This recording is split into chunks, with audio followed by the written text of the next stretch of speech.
dagaalamayaal ka tirsan al-shabaab ayaa weerar ku qaaday saldhig ciidamada Kenya ay ku leeyihiin magaalada Gaarisa. Maryan Cabdulla Xasan ayaa ka waramaysa. wararka ka imaanaya qaybo kamida deegaano hoos yimaada ismaamulka Gaarisa ayaa sheegaya in dagaalamayaal ka tirsan al-shabaab ay weerar xoogan saaka waabarigii ku qaadeen saldhig military oo ay lahaayeen ciidamada Kenya. weerarka oo ahaa mid qorsheysan ayaa lala bartilmaameedsaday saldhigga oo ku yaala deegaanka Gooriso oo hoos yimaada magaaladaasi sida ay xaqiijiyeen dadka deegaanka. warar lagu baahiyay baraha internetka ay ku leeyihiin shabaab ayaa lagu sheegay in dagaalamayaasha al-shabaab ay weerarkaasi ku burburiyeen saldhiggaasi military oo ahaa howlgalkaasi mid qorsheysan. sidoo kale waxay intaasi ku dartay inay burburisay agab military oo gawaari ay ku jireen oo saldhigga yeelay. dawladda Kenya wax hadal ah kama aysan soo saareen sheegashada al-shabaab ee weerarkan, balse waxa uu weerarkani ku soo beegmay xilli wax ka yar 24 saacadood ka hor oo howlgalka Africom ee dawladda Mareykanku ay kula dagaalanto al-shabaab uu sheegay inay qaarijiyeen madaxii ka dambeeyay weerarkii horaantii sanadkan lagu qaaday xerada Mandabay ee ismaamulka Lamu ee dalka Kenya iyo xaaskiisa. Somaliland iyo Puntland ayaa guulo ka kala sheegtay dagaal maanta ka dhacay magaalada Hadaaftimo ee gobolka Sanaag sida warkan uu ku eegaya Cabdisataar Xaaji Cali. warar dheeraad ah ayaa ka soo baxaya dagaal kooban oo maanta ka dhacay deegaanka Hadaaftimo oo ka tirsan gobolka Sanaag. dagaalkan ayaa la sheegay inuu u dhaxeeyay ciidamo ka kala tirsan Somaliland iyo maamulka Puntland, waxaana la sheegay in dagaalkan uu ka dambeeyay kadib markii ciidamo ka tirsan Somaliland oo ka baxay deegaanka Yube oo galbeed uga beegay deegaanka Hadaaftimo ay gudaha u galeen deegaanka Hadaaftimo, waxaana intaasi kadib deegaanka ka dhacay dagaal muddo kooban socday, iyadoo dadka deegaanka ay noo sheegeen in deegaanka laga maqlayay dhawaqa rasaasta ay isweedarsanayeen ciidamada kala taabacsan Puntland iyo Somaliland. wararku waxa ay sheegayaan in deegaanka Hadaaftimo lagu magacaabo ay gacanta ku hayeen ciidamo ka amar qaata maamulka Puntland, waxaana la sheegay in ay dib uga laabteen ciidamadii ka tirsanaa Somaliland. waxaana dagaalkan uu daba socdaa dagaal kooban oo maalintii shalay ahayd ka dhacay degmada Laasqore oo ku taala xeebta gobolka Sanaag. dadka deegaanka ayaa sheegay in xaaladda deegaanku ay tahay mid kacsan, waxaana jirin waan lagu dhexdhexaadinayo ciidamada ka kala tirsan labadaasi maamul. taas waa jirtaa dadadii nimankaas soo dhaafin inta ugu qoran dalay wax alla wax gacanta ku ayaan ku sheego ma jiro ciidamada ma joogo meesha waxa ka yimaadeen waxay u joogeen waa soo qoran waana haddana xeergaaba ku soo socday yaa badanka wali joogtaa laftoodeeda waxa keenay jawaab wastaansaday nimanka oo hadii jireen waa xiriirsiin meesha cilada la sidoo xasab markaa la soo wado hadda wali ma hubnaan oo nimanka xataa waxa laga hayaa lixdii baan hayna saddex daawac tahay ma xagga budlanteeda taariikhda ka maqlayaa lixdii baa jira oo budlanta saddex daawac waa qabteen ama lagu soo socdaan soo kordhaya wada hadallo ka dhaxayaan mas'uuliyiinta Somaliland iyo Puntland oo aan la hadalnay ayaa ka gaabsaday inay faahfaahin ka bixiyaan dagaalkaasi. mid ka mid ah dadka deegaanka Hadaaftimo oo lagu magacaabo Cawad Axmed oo la hadlay idaacadda Kulmiye ayaa sheegay in qasaare kala duwan uu ka dhashay dagaalkaasi. dhinaca kale Somaliland ayaa war ka soo saartay dagaal maanta ka dhacay deegaanka Hadaaftimo oo ka tirsan gobolka Sanaag, waxayna dagaalkaasi ku eedeeyeen inay soo qaadeen maamul goboleedka Puntland. war qoraal oo ka soo baxay taliska guud ee Somaliland ayaa lagu faahfaahiyay dagaalkaasi, waxayna Somaliland ay sheegeen inay iska caabiyeen ciidamo ka amar qaata maamulka Puntland. Somaliland ayaa sheegtay in dagaalkaasi ay ka soo hooyeen guulo la taaban karo oo hub iyo gaadiid ay kala wareegeen. si kastaba ha ahaatee dagaalka maanta ka dhacay deegaanka Hadaaftimo oo ka tirsan gobolka Sanaag ayaa imaanaya kadib markii maalintii shalay ahayd dagaal kooban uu ka dhacay degmada Laasqore oo ka tirsan gobolka Sanaag. mahadsanid Cabdisataar. warar naga soo gaaray dhanka Puntland waxay sheegayaan in Puntland ay iska fogeysay in iyada markii hore colaadda ay bilowday, waxaana ay sheegeen mas'uuliyiin ka tirsan maamulkaasi in Somaliland ciidamadoodu ay bilaabeen dagaalka, waxaana intaa ku dareen mas'uuliyiinta Puntland in ay si faahfaahsan umurtaasi kaga hadli doonaan. mahadsanid Maxamed Shuuriye. wafdi ka socda beesha caalamka ayaa waxa ay ku wajahan yihiin magaalada Hargeysa ee xarunta u ah Somaliland, waxaana safarka wufuudan ay ku soo beegmaysaa xilli lagu wado in golaha wasiirada Somaliland ay ansixiyaan xeerka ururada. waraysi arrintan ku saabsan waxaa warqabadka KNN uga waramay Ilyas Cabdi Cali. maadsantahay Maxamed Cali Maxamed. magaalada Hargeysa waxaa la filayaa saacadaha soo socda inay ku soo beegan yihiin ama yimaadaan safiirada midowga Yurub u fadhiya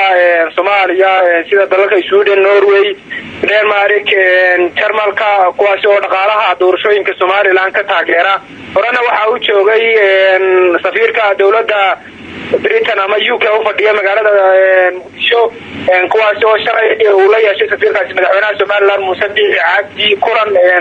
sidoo kale safiiradaasi maanta imanaya waxa la rajeynayaa inay kulan la yeeshaan xisbiyada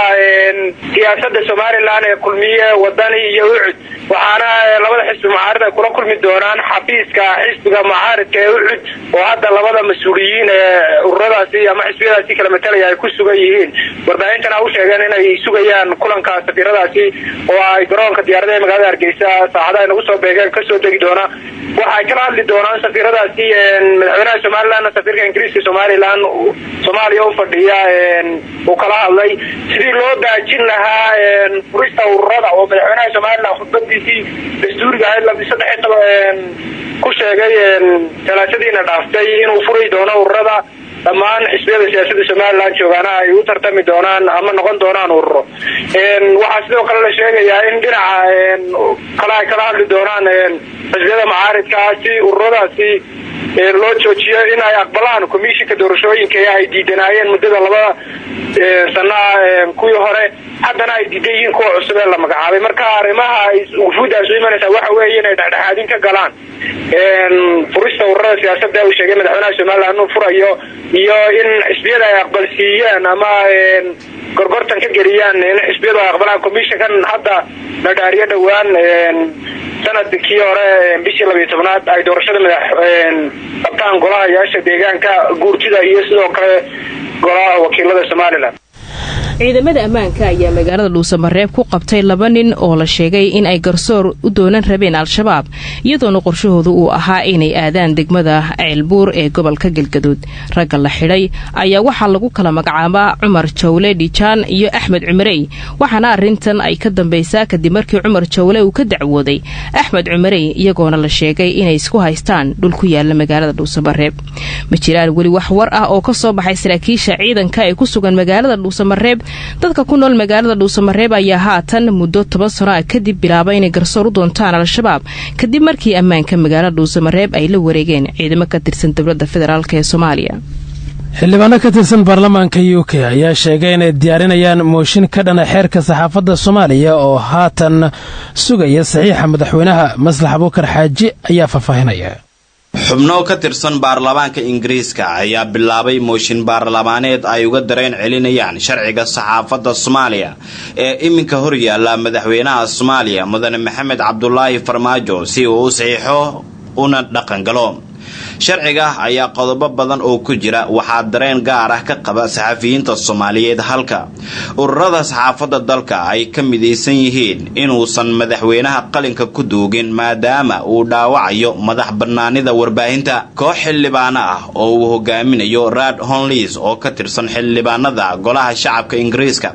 ayaa soo gudbiyay mooshinkan iyaga oo ugu yeeraya madaxweyne Maxamed Cabdullaahi Farmaajo inuu mar kale ka fikiro sharciga qabyada ah isla markaana uu diido inuu saxiixo si loo hubiyo xaqa madax bannaanida ku dhisan ee warbaahinta. mooshinkan ayaa ka dambeeyay kadib walwal culus oo ku saabsan sharciga saxaafadda oo soo shacbaxayay wuxuuna xusay xildhibaanka in baarlamaanka federaalka Soomaaliya uu doonayay in wax laga bedelo sharciga saxaafadda si loo siiyo wasaaradda warfaafinta dawladda federaalka Soomaaliya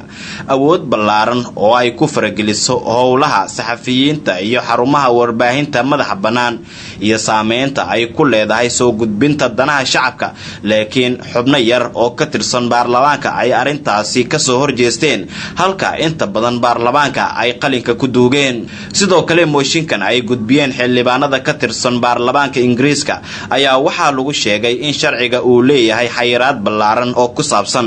waxyaabaha la soo saari karo ama la baahin karo oo ay ka mid tahay mamnuucista wararka beenta ah dhiirigelinta qabyaalada dacaayadaha aan salka lahayn iyo xadgudubka dhaqanka Soomaaliyeed lagu sameeyo iyadoona sharcigan ay ku amaaneen in qaybahaasi ay muhiimad gaar ah u leedahay bulshada halka qaybaha ka hadlaya madax bannaanida iyo xuriyadda saxaafadda ay ku dhaliileen in aan si gaar ah looga talagelin dhinacyada ay qusayso ee warbaahinta. ciidamo gadoodsan ayaa la wareegay xarumaha maamulka degmada Caabudwaaq ee gobolka Galgaduud sida uu ku soo waramayo waryaheena Maxamed Cabdiwali Tuuxo.